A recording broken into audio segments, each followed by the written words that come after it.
You ever hear about Hinterkaifeck? No, most people haven't. It was a farmstead in Bavaria, Germany, back in 1922. A family, the Grubers, their maid, all murdered with a mattock. The thing that made it famous wasn't just the brutality. It was the footprints. Fresh snow on the ground, leading from the barn to the house, only towards the house, none away. And in the barn, evidence that someone had been living there for days, living in the hayloft, watching the family, eating their food, breathing their air. The killer was never found. I know about Hinterkaifeck because I lived something like it, not in 1922, 10 years ago, and I haven't spoken about it, not once, but I need someone to understand why I don't sleep anymore, why I triple lock the doors and flinch every time the floorboards creak in a house that should be silent. My name is Thomas. In 2014, I was hiking across southern Germany. It was early February, a cold so sharp it felt like your bones were trying to splinter from the inside. I was a photographer. Landscapes, abandoned places, forgotten corners of the world. Id planned a 3-day loop through a remote valley near the Altmühl Nature Park.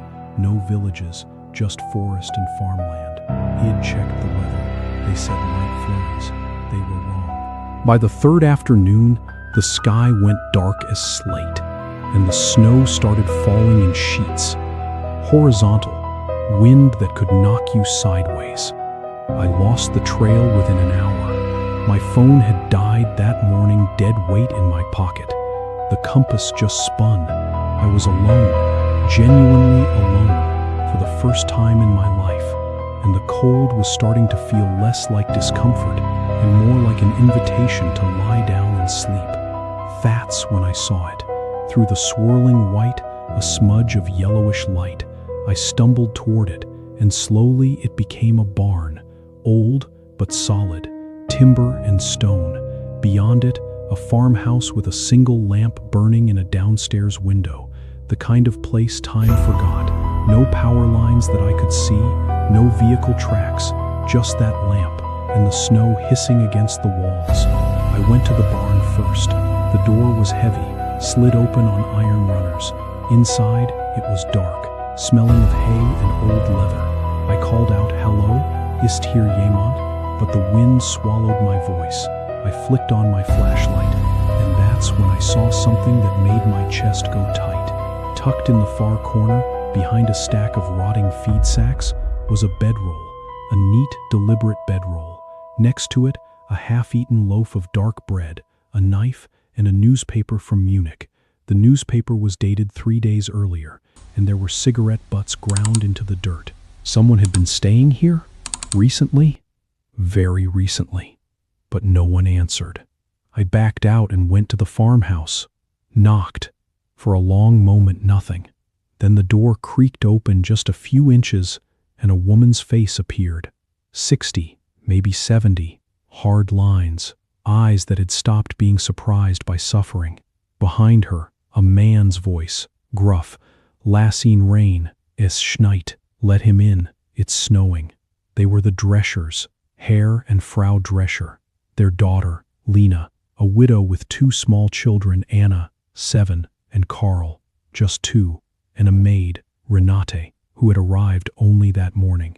Herr Drescher was a big man with hands like shovels. He sat me at the kitchen table, and Frau Drescher put a bowl of stew in front of me without asking if I wanted it. I was so grateful I almost wept. The kitchen was warm from the iron stove, but there was a wrongness to it, a thickness in the air. I chalked it up to exhaustion and the strangeness of old farmhouses. But then I noticed the back door.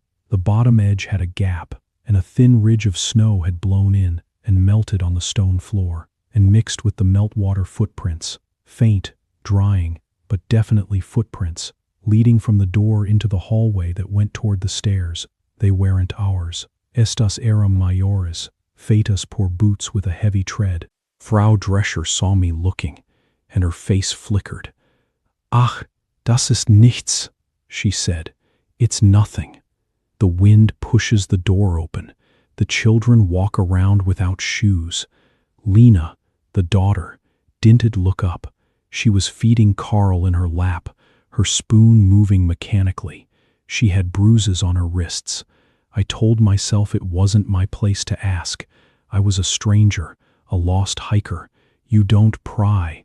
At dinner, they talked in clipped sentences.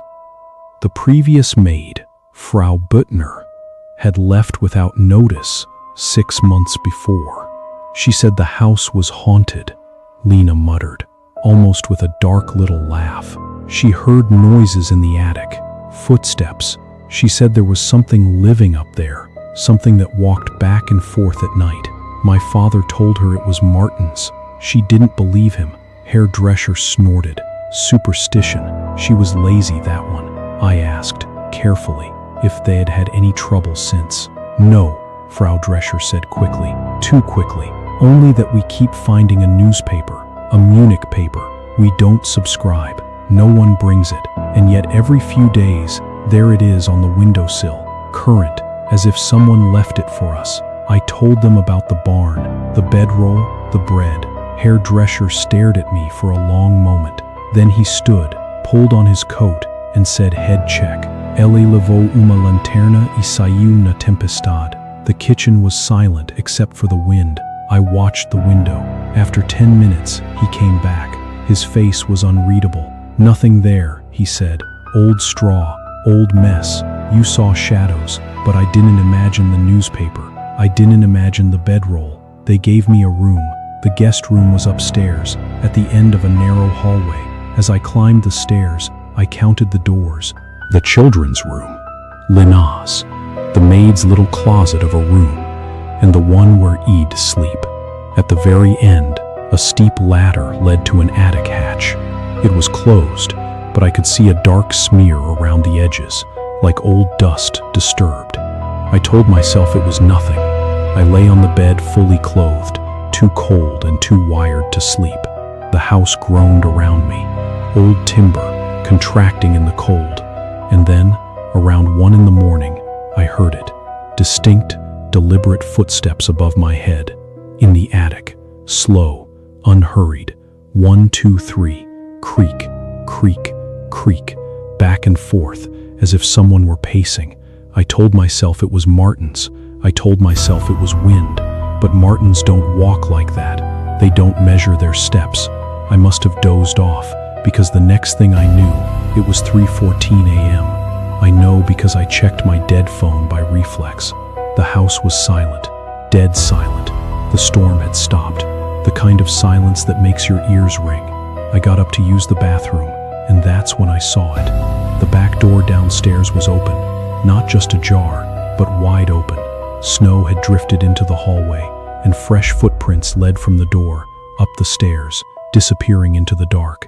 The footprints went up, not down, only up. I should have run then. I should have grabbed my pack and gone out into the night. But I didn't. I stood there, barefoot on the cold floor, listening, and I heard something else. A door closing upstairs, soft, careful, as if someone was trying not to wake the house. I climbed, step by step, my heart slamming against my ribs. The hallway was dark. The door to the children's room was open a crack. I pushed it. Anna and Carl were in their beds, sleeping, but the air smelled wrong, metallic, wet iron.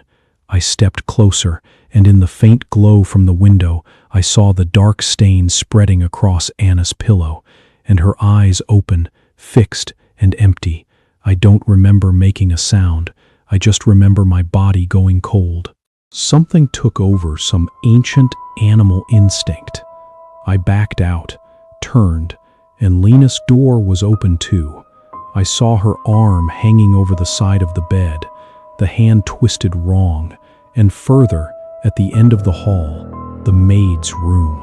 The door gaped like a wound. I don't know how I ended up at the top of the attic ladder. The hatch was open. I looked up, and I saw a shape crouched in the darkness, a figure. It didn't move. It was just there, watching. I felt its gaze like a weight on my skin. And then it spoke. Not German, Not any language, just a low, guttural sound, the kind a dog makes before it bites. I ran down the stairs, through the kitchen, out into the snow that was pristine, unbroken except for the single set of footprints leading from the barn to the house. Mine, I thought. They're mine, but they were too big, and they only went one way, in, not out. I didn't stop running. I plunged into the forest, branches whipping my face, the cold burning my lungs. Hours later, I hit a road. A truck driver found me, half frozen, incoherent. He took me to the nearest town, to the police. I tried to tell them about the farm, the family, the thing in the attic. They drove out there the next morning. They found the Dreschers, all of them, dead for at least 2 days. Herr and Frau, Lena, the children, the maid. The police said it was a mattock, an old one from the barn. They found the body of an unidentified man too, hidden in the hayloft. He had been dead for about a week, starvation maybe, but someone had been caring for him fresh bread, a blanket, a newspaper, no ID, no fingerprints in the system. The barn had a sleeping space, just like I'd seen. The footprints in the snow, they only led toward the house, none away. The case went cold, no arrests, no suspects, just a lot of questions. But here is the thing I've never told anyone, the thing that makes me check the locks 3 times and keeps a knife under my pillow.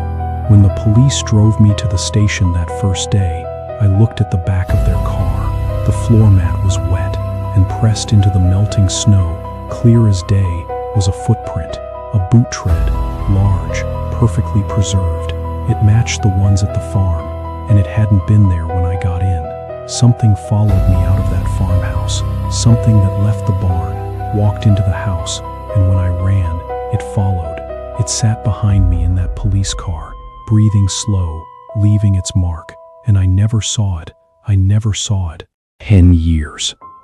I've moved 3 times, changed countries, changed my name, and still, whenever winter comes, whenever the first snowfall blankets the ground outside my door, I find them. Footprints, only leading in, never leading away. I've stopped calling the police. I've stopped looking for answers, because I understand now that Hinterkaifeck wasn't just a crime. It's a phenomenon, a presence, something that hides in barns, in attics, in the forgotten places of the world. And when it decides to step inside, it doesn't leave. It just waits for the next house, the next family, the next lost traveler who knocks on the wrong door. So if you're ever in the deep woods, in the dead of winter, and you see a farmhouse with a light on, keep walking. And whatever you do, don't look at the footprints. I think it's standing in my hallway right now. I can hear the snow melting off its boots.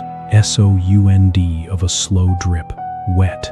Then, the creak of a floorboard, close, very close. The recording cuts to static.